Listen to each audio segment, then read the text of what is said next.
أعوذ بالله من الشيطان الرجيم بسم الله الرحمن الرحيم السلام علیکم ورحمۃ اللہ وبرکاتہ۔ آج ہم انشاءاللہ العزیز سورہ بقرہ کی آیت نمبر 124 کا ترجمہ اور مفصلاً تفسیر کریں۔ وَإِذِ ابْتَلَىٰ إِبْرَاهِيمَ رَبُّهُ بِكَلِمَاتٍ فَأَتَمَّهُنَّ، اور جب آزمایا ابراہیم علیہ السلام کو ربہ ان کے رب نے بکلمات کئی باتوں سے فَأَتَمَّهُنَّ تو انہوں نے اس کو پورا کر دیا، یعنی جب ابراہیم علیہ السلام کا امتحان کیا اللہ رب العزت نے چند باتوں میں اپنے احکام میں سے، تو وہ تمام احکامات کو پورا بجا لائے۔ قال انی جاعلک للناس اماما، تب فرمایا میں تجھ کو بنانے والا ہوں سب لوگوں کا پیشوا۔ قال ومن ذریتی، ابراہیم علیہ السلام بولے ومن ذریتی، میری اولاد میں سے بھی۔ قال فرمایا لا ینال عہد الظالمین، میرا عہد، میرا قرار ظالموں کو پہنچنے والا نہیں ہے۔ یعنی ابراہیم علیہ السلام نے عرض کی کہ میری اولاد میں سے بھی کسی کو نبوت دیجیے، تو ارشاد ہوا آپ کی درخواست منظور ہے، مگر اس کا ضابطہ بھی سن لیجیے، اس کا قانون بھی سن لیجیے کہ میرا یہ عہدہ جو ہے نبوت والا، یہ خلاف ورزی کرنے والوں کو نہیں ملے گا۔ تو ایسے لوگوں کو تو صاف جواب ہے، البتہ اطاعت کرنے والوں میں سے بعض کو نبوت دی جائے گی۔ اس آیت میں حق تعالیٰ کے خاص پیغمبر حضرت ابراہیم علیہ السلام کے مختلف امتحانات اور ان میں ان کی کامیابی، پھر اس کے انعام اور صلہ کا بیان ہے۔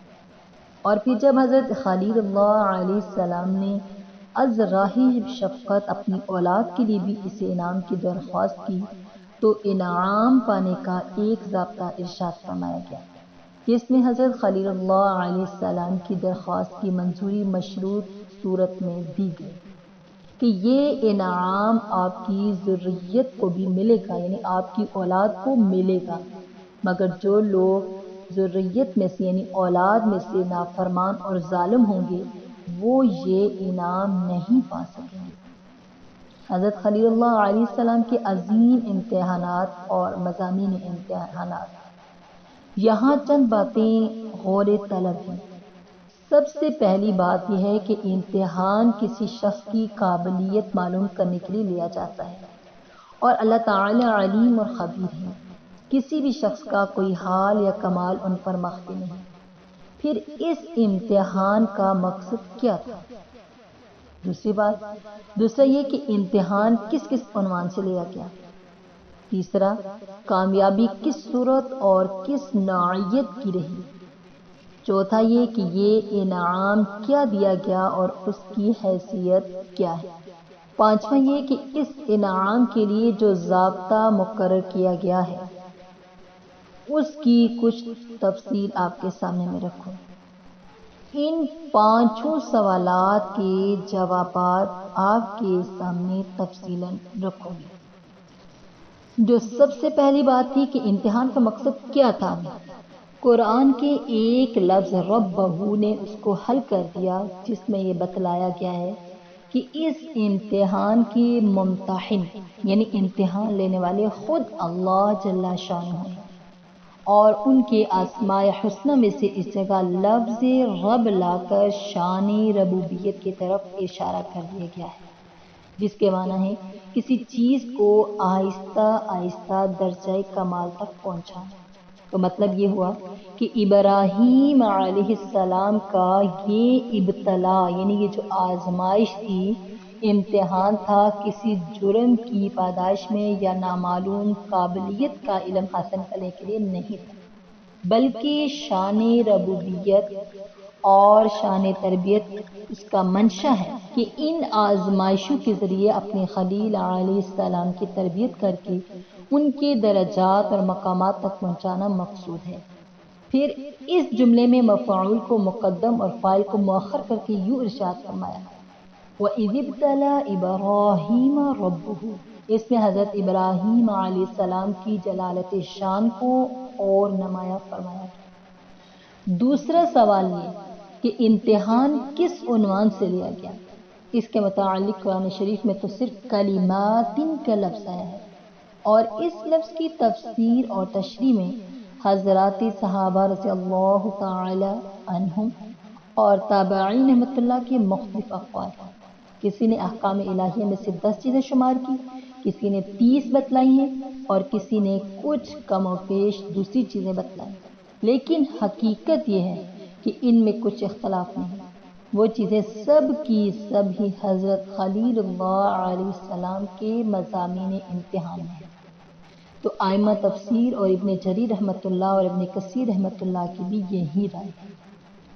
تو یہی مضامین امتحان جن کی تفصیل آپ کے سامنے آگے میں جا کر بیان کروں گی، کہ مدارس کی امتحانات کی طرح فنی مسائل اور ان کی تحقیقات نہیں، بلکہ اخلاقی قدروں اور عملی ثابت قدمی کی جانچ ہے۔ تو اس سے معلوم ہوا کہ بارگاہ عز و جلال میں جس چیز کی قیمت ہے وہ علمی مشکافیاں نہیں، بلکہ عملی اور اخلاقی برتری ہے۔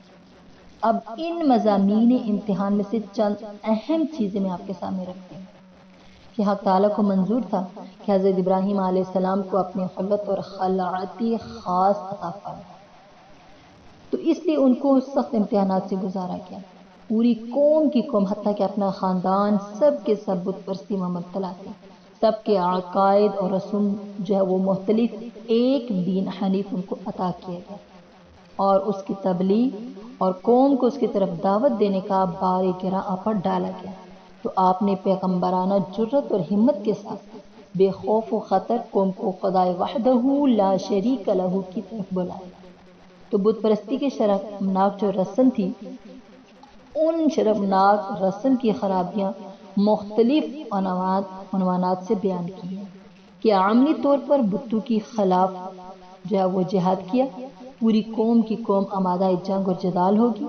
بادشاہ وقت نمرود اور اس کی قوم نے آپ کو آگ میں ڈال کر زندہ جلانے کا فیصلہ کر لیا، تو اللہ کے خلیل علیہ السلام نے اپنے مولا کی رضامندی کے لیے ان سب بلاؤں پر راضی ہو کر اپنے آپ کو آگ میں ڈالنے کے لیے پیش کر دیا۔ تو اللہ تعالیٰ نے اپنے خلیل علیہ السلام کو امتحان میں کامیاب پایا، تو آپ کو حکم دیا، قُلْنَا يَا نَارُ كُونِي بَرْدًا وَسَلَامًا عَلَىٰ إِبْرَاهِيمَ، میں نے حکم دے دیا کہ اے آگ تو ابراہیم علیہ السلام پر ٹھنڈی اور ذریعہ سلامتی بن جا۔ قرآن میں لفظ بردن کے ساتھ سلامن کا اضافہ اس لیے فرمایا گیا کہ کسی چیز کی ٹھنڈک حد اعتدال سے بڑھ جائے تو وہ بھی برف کی طرح تکلیف دہ بلکہ مہلک ہو جاتی ہے۔ اگر لفظ سلامن ارشاد نہ ہوتا تو ممکن تھا کہ آگ برف کی طرح ایسی ٹھنڈی ہو جاتی جو بجائے خود ایک عذاب بن جاتی، جیسے جہنم میں ایک عذاب زمہری